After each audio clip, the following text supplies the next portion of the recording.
আমি পবিত্র কোরআন এটা পড়েছি যে আল্লাহ সবকিছু নিয়ন্ত্রণ করেন।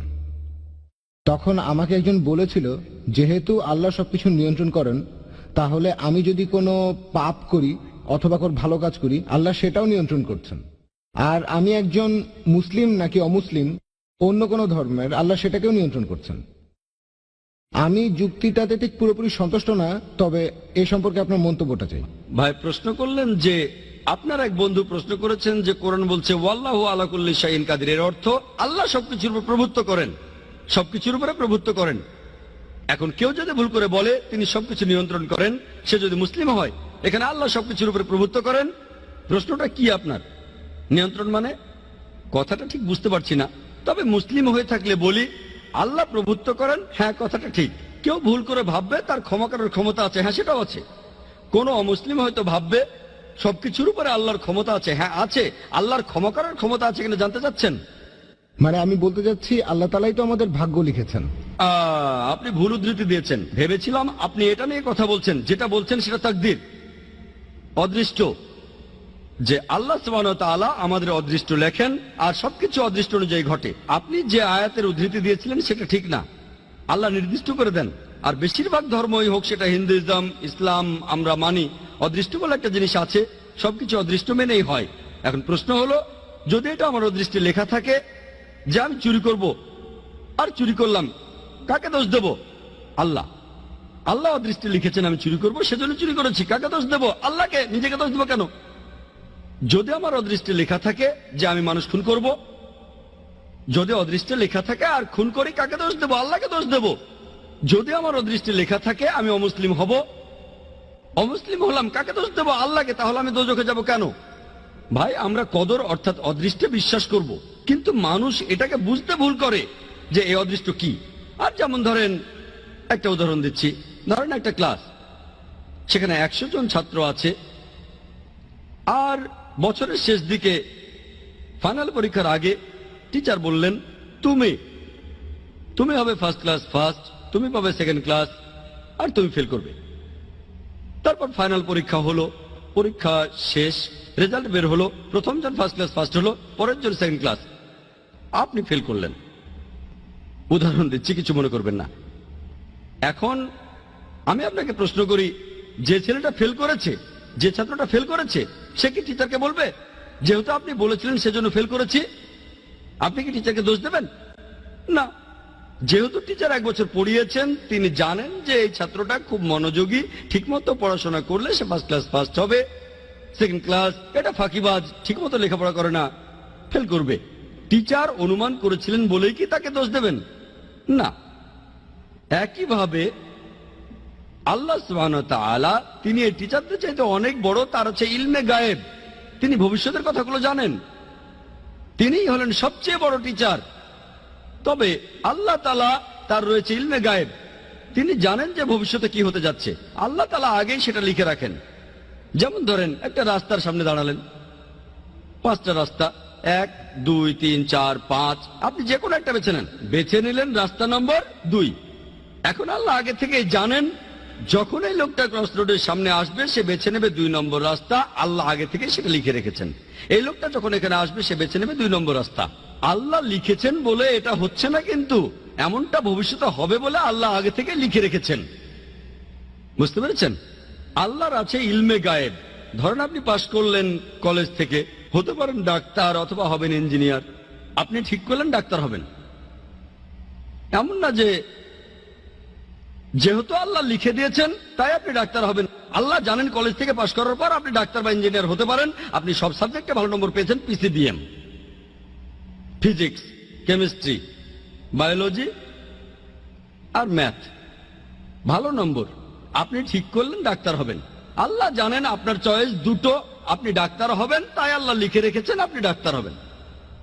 তারপর যখন আপনি উপার্জন করবেন, আপনি 1000 টাকা কামাতে পারেন সৎভাবে, অথবা আপনি টাকা চুরি করতে পারেন, আপনি তখন চুরি করলেন। আল্লাহ জানেন যখন এই লোক বড় হবে তখন সে টাকা কামাতে পারে সৎভাবে, বা চুরি করে সে তখন চুরি করবে। আপনি যে চুরি করবেন সেটা আল্লাহ জানেন। আপনার বয়স যখন 25 বছর হবে তখন আপনি চুরি করবেন, আল্লাহ আগে থেকে জানেন তাই লিখে রেখেছেন। আল্লাহ লিখেছেন বলে আপনি চুরি করছেন এমন না, যেহেতু আপনি চুরি করবেন তাই আল্লাহ লিখে রেখেছেন। বুঝতে পেরেছেন? তাহলে অদৃষ্ট হচ্ছে যেটা আল্লাহ তাআলা লিখে রেখেছেন, কিছু জিনিস ফিক্সড, কে কখন জন্মাবে ইত্যাদি। তবে বাকি জিনিসগুলো এমন না, আপনি ঠিক করবেন।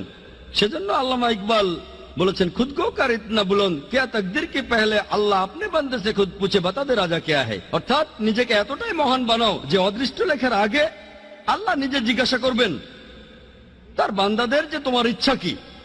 এটা একটা শায়েরি। তাই আমাদের কাজগুলোর দায় আমাদের, সব দায় আমাদের। কেউ যদি বলে আমি পাপ করেছি, কাকে দোষ দেবেন?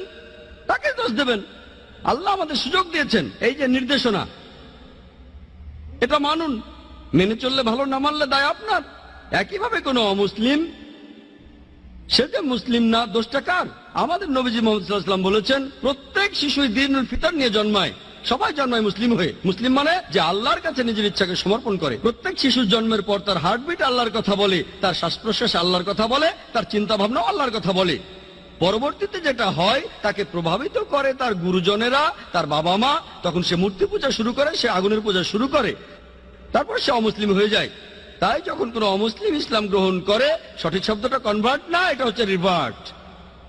প্রত্যেক মানুষ জন্মায় মুসলিম হয়ে, ভুল পথে যাওয়ার পরে সে ফিরে আসে, তাই সঠিক শব্দটা হলো রিভার্ট। তাহলে আপনারা অমুসলিম বন্ধুকে বলেন, এই যে এই নাও কোরআন, এটা মানো, তোমার সামনে তো মুসলিম হওয়ার সুযোগ আছে। তাকে বোঝান, কোরআন পড়েন, মেনে চলেন। যদি বুঝতে অসুবিধা হয় আমাকে জিজ্ঞেস করেন, আমাকে জিজ্ঞেস করতে না পারলে IRF এ এসে জিজ্ঞেস করেন, তারা সাহায্য করবে। এই কোরআনটা নেন। আপনি এমন কথা কোনো অমুসলিমকে বলতে পারবেন না যে মুসলিম হতে পারবে না। ঠিক, সে তখন আপনাকে বলতে পারে, আপনি বাইবেল পড়েন আর বেদ পড়েন, আপনি খ্রিস্টান বা হিন্দু হয়ে যাবেন। আমার ভিডিও ক্যাসেট দেখে তর্ক করতে পারেন। দুই দিকে, এটা two way traffic, one way না। আমরাও তাদের একই কথা বলবো, এই যে বাইবেল এটা পড়ে না, তারপর দেখেন আমি আপনাদের চাইতে বেশি খ্রিস্টান। ঠিক না ভুল? তাহলে two way traffic, one way না। এখানে সবার জন্য সমান সুযোগ। ওয়ান ওয়ে ট্রাফিক ঠিক না। আমরা সবাইকে সমান সুযোগ দেব। আল্লাহ আমাদের ব্রেন দিয়েছেন, আমাদের বুদ্ধি দিয়েছেন। আমরা মানুষরা যে অনেক উন্নত, কারণটা এই না যে আমরা অনেক হ্যান্ডসাম। আমাদের ব্রেনটা ব্যবহার করতে হবে সত্যের পথে আসার জন্য।